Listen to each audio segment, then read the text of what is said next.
पारंपरिक पद्धतीने अनारसे करतोय आपण आणि हे अनारसे साखरेचे नसणार आहेत तर गुळाचे असणार आहेत, कारण पारंपरिक जुन्या पद्धतीने गुळाचे अनारसे केले जात असायचे.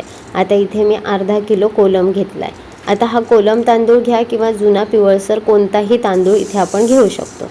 अर्धा किलो घेतला आहे. अर्धा किलोचे किती अनारसे होतात हे बघा, मग तुमच्या अंदाजाने तुम्ही प्रमाण जास्त कमी करू शकता. आता हे कोलमचे तांदूळ मी स्वच्छपणे धुवून घेतलेले आहेत. आता 2-3 वेळा स्वच्छ धुवून झाल्यानंतर ह्याला कंटिन्युअसली 3 दिवस आपल्याला भिजत ठेवायचं आहे. पण जेव्हा अनारसे केले जातात तेव्हा खूप जणांची कंप्लेंट असते आणि हे सगळ्यांनी अनुभवलेलं असेल की त्या तांदळाचा घाण वास येतो, कुजल्यासारखा वास येतो. आपल्याला ते कुजवायचे नाही आहेत, त्यामुळे 3 दिवस ते भिजत तर ठेवायचे आहेत, पण आवर्जून दिवसातून त्याचं पाणी बदलून टाकायचं आहे. आपल्याला ते जुनं पाणी ठेवायचं नाही आहे. रोज त्याचं कंपल्सरी पाणी बदलून टाकायचं आणि 3 दिवस 3 रात्र आपल्याला ते भिजत ठेवायचे आहेत. 3 दिवस पूर्णपणे भिजून झाल्यानंतर चौथ्या दिवशी ते तांदूळ स्वच्छ पाण्याने पुन्हा धुवून काढायचे आहेत आणि फॅन खाली आपल्याला ते सुकवून घ्यायचे आहेत. आता इथे तांदूळ आपल्याला कोरडा करायचा नाही आहे, तर फक्त पाणी सुकवून घ्यायचं आहे तांदळावरचं. तांदूळ ओलसरच असेल, जेव्हा आपण तांदळाची हातात घेऊन मूठ बंद करू तेव्हा तांदूळ एकमेकांना दाणा चिटकला पाहिजे असा तो तांदूळ असेल. आता हेच ते तांदूळ मी मिक्सरमध्ये बारीक वाटून घेतलं आहे. सर्वात बारीक पावडर आपल्याला इथे करून घ्यायची आहे. जेव्हा आपण मिक्सरमध्ये तांदूळ बारीक करून घेणार आहोत त्याच वेळेला 1/4 चमचा म्हणजे 1/4 जायफळ किसून, किंवा ते आवडत नसेल तर 4-5 वेलचे किंवा वेलदोडे आपण म्हणू शकतो, ते तुम्ही इथे टाकू शकता. आता हे जे पीठ आपलं तयार होणार आहे ना, ते मिक्सरमधून काढल्यानंतर बारीक चाळून घ्यायचं आहे. प्रत्येक मिक्सरमधून काढलेलं पीठ चाळून झाल्यानंतर अखेरीस जेव्हा तांदूळ बऱ्यापैकी जाडसर राहील तोही आपल्याला बारीक करून घ्यायचा आहे, जेणेकरून आपल्याला वजनामध्ये अजिबात कमी येणार नाही आणि प्रत्येक शेवटपर्यंत तांदळाचा दाणा वापरात येईल आणि प्रत्येक दाण्याची व्यवस्थित पावडर तयार होईल. आता बघा, ही मी पावडर केली होती, त्याचंही चांगलं परत एकदा पीठ वाटून घेतलं, पुन्हा राहिलेल्या तांदळाचं सुद्धा केलं आणि असं करून सगळा A to Z तांदळाचा दाणा मी पावडर फॉर्म करून घेतला. आता हे तयार झालेलं पीठ यामध्ये मी गूळ टाकणार आहे. आता गुळाचं प्रमाण किती घ्यायचं आहे इथे, तर आपण अर्धा किलो तांदूळ घेतलं आहे तर 1/2 किलो गूळ वापरायचा आहे. 1/2 किलो गुळामध्ये जर तुम्हाला थोडंफार कमी करायचं असेल गूळ तर करू शकता, पण अर्धा किलोला 1/2 किलो गूळ एकदम परफेक्ट असतो. आणि आता हे सर्व गूळ आणि पावडर तांदळाची ती हाताने पहिले कुस्करून घ्यायची, मिक्स करायची आणि नंतर मग मिक्सरमधून पुन्हा एकदा एकजीव होण्यासाठी काढून घ्यायचं आहे. आता हे पीठ बघा ओलसर तयार झालेलं आहे गुळामुळे. या पिठामध्ये गूळ घातल्यानंतर या पिठाचे हिस्से करायचे आहेत आणि वेगवेगळे छोटे मोठे जसे तुम्हाला आवडतील तसे याचे गोळे बांधून घ्यायचे आहेत. आता हे गोळे करताना आपल्याला हे लक्षात ठेवायचं आहे की आपल्याला हे गोळे तयार करून एअरटाईट कंटेनरमध्ये ठेवायचे आहेत. कंपल्सरी आपल्याला हे हवाबंद डब्यामध्ये ठेवून द्यायचे आहेत. आता हे हवाबंद डब्यात ठेवायचे किती दिवस, तर 3 दिवस आपल्याला हे हवाबंद डब्यात ठेवायचं आहे. तोपर्यंत आपण याचे अनारसे करायचे नाही आहेत. चौथ्या दिवशी आपण तो हवाबंद डबा उघडायचा आणि त्यातून आपल्याला जो हवा तो छोटा मोठा सोयीप्रमाणे गोळा घ्यायचा आणि त्या गोळ्याचे अनारसे बनवायला घ्यायचे. आता हा तयार केलेल्या गोळ्यांचा डब्बा, हवाबंद डब्बा न उघडता आपण 3 दिवस बाहेर ठेवायचा आहे. चौथ्या दिवशी अनारसे बनवायला घ्यायचं आहे आणि जेव्हा आपण अनारसे बनवायला घेणार आहोत तेव्हा हा गोळा असा फोडून घ्यायचा आहे आणि ह्या फोडलेल्या गोळ्यामध्ये अगदी 1 छोटा चमचा, छोटा पोहे खायचा चमचा दूध घ्यायचं आहे. हे नॉर्मल दूध असावं, गरम किंवा थंड कोणतंही नाही, नॉर्मल रूम टेम्परेचरचं दूध घ्यायचं आहे आणि हा गोळा मळून घ्यायचा आहे. हा घट्टसर गोळा तयार होतो आणि त्याचे छोटे छोटे गोळे तयार करून घ्यायचे आणि त्याचे पुढे अनारसे कसे करायचे ते आपण बघूच या. पण एक अजून गोष्ट की आपण हे तयार केलेलं अनारसाचं पीठ फ्रीजमध्ये महिनाभर टिकवू शकतो आणि जर फ्रीजच्या बाहेर ठेवायचं असेल तर कमीत कमी 5 दिवस ते उत्तम राहतं. पण त्यानंतर फ्रीजमध्ये ठेवलं तर ते पुढे महिनाभर टिकू शकतं. हे पहा, इथे एकदम छोटा चमचा मी घेतलेला आहे दूध. 2 गोळे घेतले होते, 2 गोळ्यांना सुद्धा हा 1 चमचा मोर दॅन इनफ आहे. अनारसे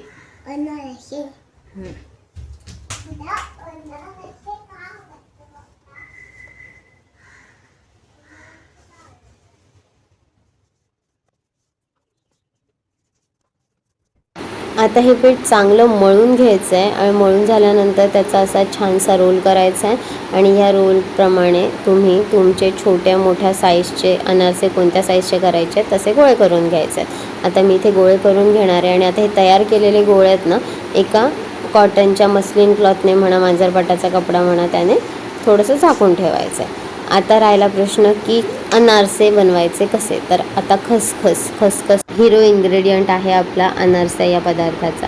तर हा असा गोळा घ्यायचा आहे आणि खसखस डिशमध्ये पसरवायची आहे आणि असं बोटाने थोडं दाबत त्याला आकार असा मोठा करत घ्यायचा आहे अनारसाचा. आणि खूप पटकन होतं हे, कारण की दूध टाकल्यानंतर आणि अतिशय व्यवस्थित मळून घेतल्यानंतर हे अनारसाचं पीठ खूपच छान होतं. आणि हा अशा अलगद पद्धतीने अनारसाचा आकार मोठा करता येतो. तर हा तयार झालेला अनारसा ज्याच्या खालच्या साईडला खसखस चिटकली जाते बोटाने दाबल्यामुळे आणि वरची साईड प्लेन असते. आता कढईमध्ये तेल गरम करून घ्यायचं आहे. तेल गरम करताना लक्षात ठेवायचं आहे की आपण राहिलेले तयार केलेले अनारसाचे गोळे आहेत ते झाकून ठेवायचे आहेत कपड्याने. आता अनारसा तळताना आपल्याला आवर्जून लक्षात ठेवायचं आहे की गॅस कमी आचेवरती ठेवायचा आहे. कमी गॅसवरच आपल्याला 3 ते 4 मिनटं कमी ते मीडियम अशा गॅसमध्ये आपल्याला हा अनारसा तळून घ्यायचा आहे. आता एका साईडला जेव्हा आपण अनारसा सोडतो कढईमध्ये तेव्हा खसखस असलेली बाजू ही वरच्या साईडला हवी आणि खसखस न लागलेली बाजू ही खाली जायला हवी, हे लक्षात ठेवायचं आहे. आणि आजूबाजूचे बुडबुडे कमी झाले की मग अनारसा झाऱ्यामध्ये घ्यायचा आहे थोडा फुगल्यानंतर आणि किंवा कढईमध्येच ठेवलं तरी चालेल, पण आजूबाजूचं तेल गरम ते त्याच्यावरती सोडायचं आहे वरच्या साईडला. आणि अशा पद्धतीने आपल्याला हा अनारसा तळून घ्यायचा आहे. अनारसा हा पदार्थ पारंपरिकरित्या केला जातो. दिवाळीला तर आवर्जून करण्याचा सण आहे. काही बऱ्याच ठिकाणी वेगवेगळ्या सणांनासुद्धा अनारसा हा आवडीने केला जातो. आता अनारसा म्हटलं की काही जणांना तो खूपच प्रिय आहे आणि काही जणांना तो अजिबातच आवडत नाही, कारण त्याच्या तांदळाचा वास येतो. करतानाच ते तांदूळ सडवून तो पदार्थ केला जातो असं म्हटलं जातं. तर अनारसा हा एक खूप चांगला पारंपरिक पदार्थ आहे. तर आपल्याला हे तांदूळ सडवायचे नाही आहेत तर आंबवायचे आहेत आणि आंबवण्याची प्रोसेस करण्यासाठी आपल्याला त्या तांदळाचा आवर्जून दररोज 3 दिवस आठवणीने पाणी बदलायचं आहे, जेणेकरून आपण जे तांदूळ अनारसासाठी ठेवतो ते तांदूळ सडणार नाहीत तर ते आंबवले जातील.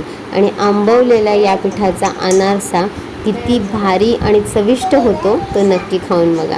ज्यांच्या डोक्यामध्ये अनारसाच्या पिठाचा घाण वास येतो, अनारसाचं पीठ बनवताना ते तांदूळ सडवलेले जातात, सडलेल्या तांदळाचा केलेला पदार्थ हा तरी काय खायचा वगैरे अशा काही डोक्यामध्ये चुकीच्या गोष्टी असतील तर त्या काढून टाका, कारण की अनारसा हा पदार्थ तांदूळ आंबवून केला जातो, सडवून नाही. तर पहा, आवडली का तुम्हाला ही रेसिपी आजची अनारसांची. म्हणजे आता दिवाळी नाही आहे, कुठला सण नाही आहे, तरीसुद्धा मध्येच कधीतरी अगदी एखादा पदार्थ आपल्याला खावासा वाटतो. कारण की पूर्वीसारखे आज काही दिवाळी दसऱ्याला सण केले जात नाहीत. तर कधीही कुठल्याही पदार्थाची लहर आली, जिभेला त्यांची आठवण आली की असा पदार्थ केले जातात. त्याच्यामुळे जर तुम्हाला पारंपरिकरित्या गुळाचे अनारसे करून बघायचे असतील तर एकदा माझ्या पद्धतीने करून बघा, कसे वाटतात सांगा. आणि तयार झाल्यानंतर ते आवडले का ते सांगा. तुम्ही बनवलेले अनारसे कसे झाले होते हे कमेंट करून सांगायला अजिबात विसरू नका. आत्ताची रेसिपी तुम्हाला आवडली असेल आणि जर का तुमच्या नजरेत कोणी अनारसांना नाही, त्याचा वास येतो म्हणून आम्हाला आवडत नाहीत असे म्हणणारे काही लोक असतील तर त्यांना ही रेसिपी शेअर करा. तुम्हाला ही रेसिपी कशी वाटली हे आठवणीने कमेंट करून सांगायला विसरू नका. रेसिपी आवडली असेल तर लाईक करा. आत्तापर्यंत जर चॅनलला तुम्ही सबस्क्राईब केलं नसेल तर सबस्क्राईब करा. चॅनलवरती वेगवेगळ्या प्रकारच्या भरपूर रेसिपीज दिलेल्या आहेत. व्हेज, नॉनव्हेज, गोड पदार्थ, दिवाळीचं फराळ, वेगवेगळे स्नॅक्स, वेगवेगळ्या प्रकारचे केक, वेगवेगळे घावण, भाकऱ्या, नॉनव्हेजच्या करीज, फिश फ्राय, मोदकांच्या रेसिपीज, उकडीचे मोदक, तळीचे मोदक, गोड पदार्थ, रव्याचे पदार्थ, ओट्सचे पदार्थ, बिना तेलाचे पदार्थ, चमचमीत तेलाचे पदार्थ, झणझणीत मिसळ, लहान मुलांसाठी फिक्क्या भाज्या, पालक, मेथीचे वेगवेगळे स्नॅक्सचे पदार्थ, भरपूर प्रकारचे थालीपीठ, भरपूर प्रकारचे घरगुती मसाले, भरपूर प्रकारचे वेगवेगळे वाटण, चमचमीत पदार्थांच्या अनेक प्लेलिस्ट चॅनलवरती आहेत. आत्तापर्यंत जर पाहिल्या नसाल तर ह्या सर्व प्लेलिस्ट एकदा नजरेखालून टाका. तुम्हाला कुठले पदार्थ आवडतात का बघा, आणि जर तुम्हाला एखादा पदार्थ करून बघायचा असेल तर नक्की करून बघा.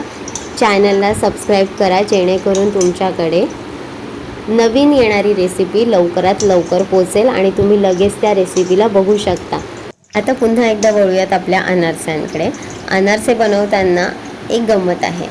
जर का अनारसाचा गोळा तुम्ही खसखसवर ठेवून बोटाने पसरवत त्याचा आकार देताय, तर जर तुम्ही त्याला जाडसर केलं, जर बोटाने पसरून त्याला जाडसरच ठेवलं, त्याची जाडी थोडीशी बऱ्यापैकी चांगली जाडसरच असेल, तर तळल्यानंतर हा अनारसा आतून खुसखुशीत होतो आणि नरम होतो. वरून खसखसमुळे थोडासा क्रंच त्याला येतो, पण नरम आणि खुसखुशीत असा हा अनारसा तयार होतो. आणि जर का तुम्ही हाच अनारसा खसखसवर ठेवून बोटाने पसरवत जर का त्याचा आकार वाढवलात आणि त्याचा थिकनेस जर पातळ ठेवलात, त्याचा लेअर तो जाडसर न ठेवता पातळ केलात, तर हा अनारसा तळल्यानंतर कुरकुरीत होतो. त्याचं बाहेरचं आवरणही कुरकुरीत होतं आणि तो आतूनही बऱ्यापैकी कुरकुरीत क्रंची लागतो, असा एकदम क्रंच त्याला येतो. तर आता तुम्हाला कशा टाईपचा अनारसा आवडतो? कुरकुरीत अनारसा आवडतो की असा नरम खुसखुशीत आवडतो? ते कमेंट करून सांगा. स्पेशली माझं सांगायचं झालं तर मला एक कुरकुरीत आणि एक नरमसुद्धा खायला आवडतो, त्याच्यामुळे मी दोन्ही पद्धतीचे अनारसे केलेत. तर मग ह्या पद्धतीने तुम्ही लवकरात लवकर अनारसे करून बघा आणि मला कमेंट करून सांगा की अनारसे कसे झाले होते तुम्ही केलेले. आणि मी केलेले हे अनारसे एवढे छान झालेत. खूपच छान लागतात हे अनारसे, नक्की ट्राय करा. भेटूयात पुन्हा एका अशा छानशा रेसिपीमध्ये. तोपर्यंत bye bye. Thank you for watching.